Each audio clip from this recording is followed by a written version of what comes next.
Цынізм без межаў. Лукашенко зноў вызначыўся нахабнай заяваю, якую ва ўкраіне ўжо назвалі памежна-цынічнай. Прытэрэй Лемяшонак памаліўся за братоў, якія зніклі на вайне. На ягоную думку, пры жыцці яны былі нікім, а вось памёршыя за Расею раптоўна сталі героямі. Прапаганда і фізіка ў Беларусі перыяд паўраспаду радыёнуклідаў выдалі за іх поўны распад. Адмыслоўцы нагадваюць, рэальны працэс займае куды больш за 30 гадоў. Улады раптоўна прачнуліся і выявілі, што сувенірныя банкноты нясуць крымінальную бяспеку, аднак забараняць іх чамусьці не спяшаюцца. Надышла нядзеля, другі дзень адпачынку ад працоўных будняў, але і задзел ужо на наступны тыдзень. Мы робім навіны для вас з душою і спадзяемся, што гэта ўзаемна. Выступаючы на адкрыцці міжнароднага фестывалю этнакультурных традыцыяў «Кліч Палесся», Лукашенко не пазбегнуў спакусы спачатку пахваліць сябе. Может, кто-то из вас помнит мои первые встречи вот здесь, на дороге. И дороги-то не было. Я помню по колено в пыли летом, встречаясь с людьми из Ляскович, окружающих деревень. Я часто это вспоминаю. Я услышал главное. Одна старушка подошла и от имени все: деточка, помогите с хлебом. Хлеба не было. И тогда я потребовал от военных перебросить сюда военные пекарни. И это наша была с вами первая пекарня, которая произвела горячий хлеб для наших полишуков. Сегодня, спустя годы, трудно в это поверить.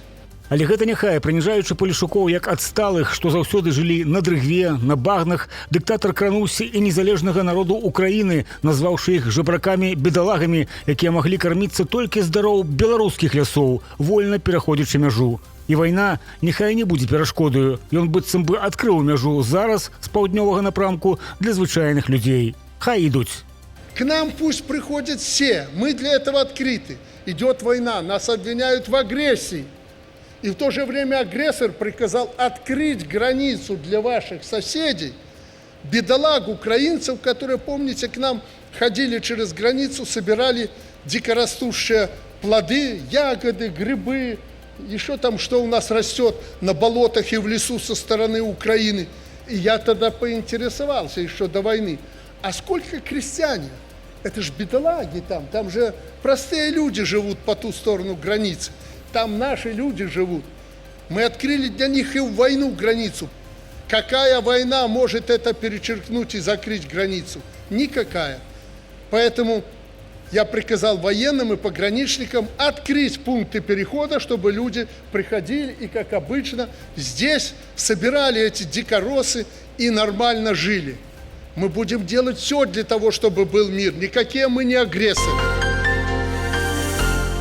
Служака свята-елісаветінскага жаночага праваслаўнага манастыра Менскай епархіі Беларускай праваслаўнай царквы, які размешчаны на ўскрайку Менску ў навінках, пратэерей Андрэй Лемяшонак паведаміў, што ўжо 2 беларускіх папа пайшлі ваяваць за Расею, і неправоднага з іх не існуе аніякіх звестак некалькі месяцаў. Пры гэтым Лемяшонак звярнуў увагу на тое, што ў звычайным жыцці яны нічога з сябе не ўяўлялі, але зараз, калі загінулі, стануць, конечно ж, героямі. Отец Андрей, помолитесь, пожалуйста, о воине Андрея. Работа в нашем монастыре. 3-й месяц, нет никаких вестей.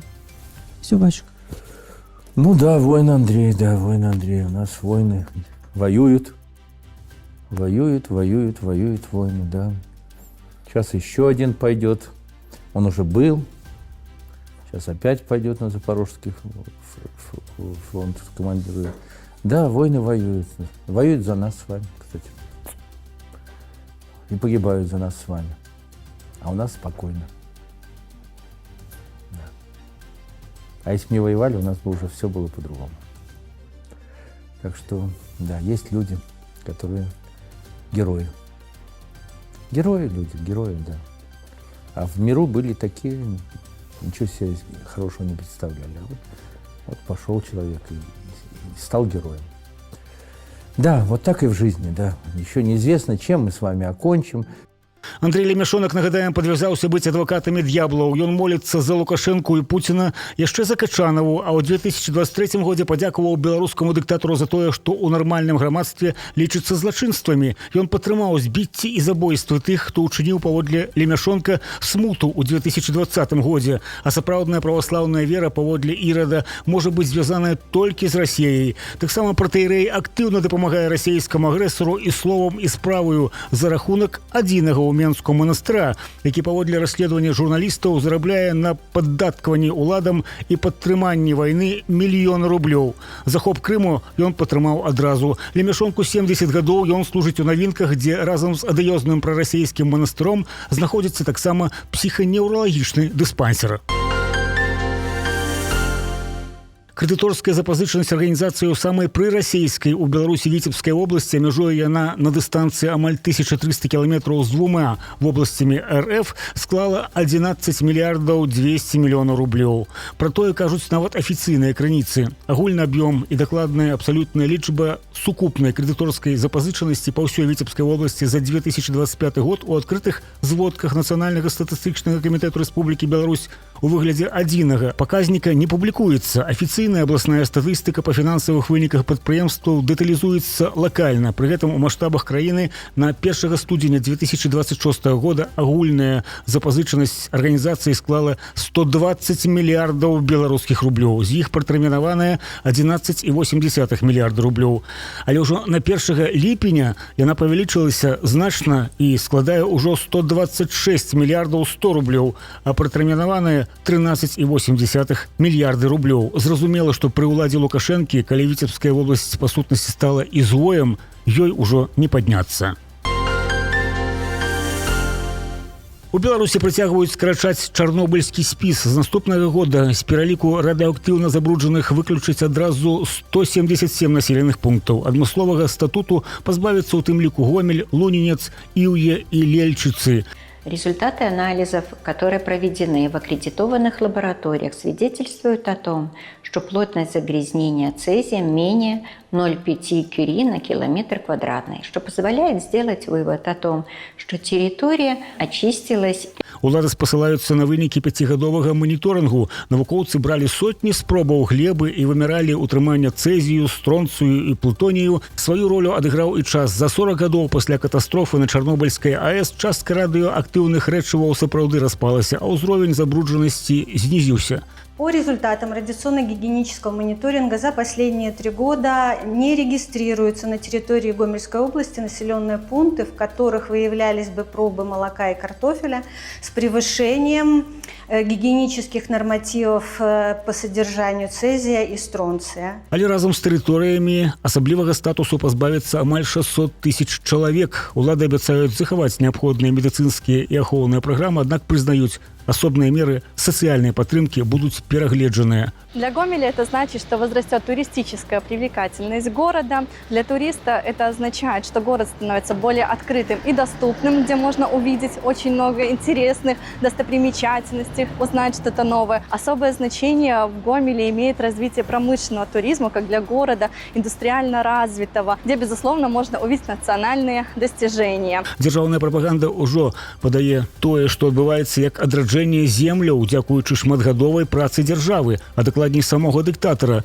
Лукашенко загадаў вярнуць землі да нармальнага жыцця, і радыяцыя пайшла на спад. Вось толькі ў радыенуклідаў свае законы фізікі і свае тэрміны распаду. Указамі іх не паскорыш, і арганізм у людзей прыцягваюць накопліваць радыенукліды, толькі цяпер без кампенсацыяў за пражыванне і працу на брудных землях і без льготнага лячэння. Сувенірныя банкноты хочуць забараніць у Беларусі. Яны існуюць ужо больш за 5 гадоў, і раптам высветлілася, што наяўнасць такіх грашовых купюраў з двухбаковым друкам стала перачыць заканадаўству. Сувенірныя купюры, якія называлі іранічна дублі ці цублі, якія візуальна вельмі падобна на беларускія рублі і замежную валюту, масава распаўсюдзіліся і сталі актыўна прадавацца праз інтэрнэт-крамы і маркетплейсы прыкладна ў пачатку 2020-х.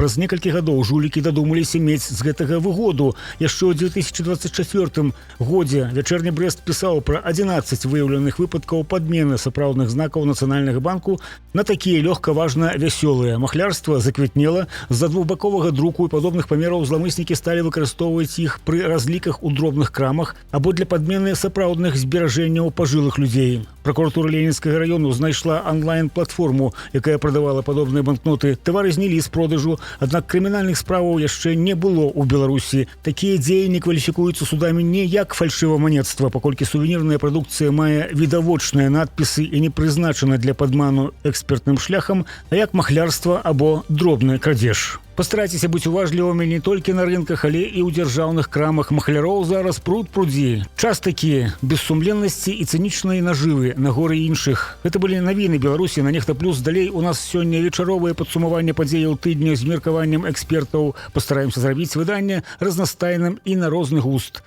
На гэты ж час уся інфармацыя. Да пабачэння.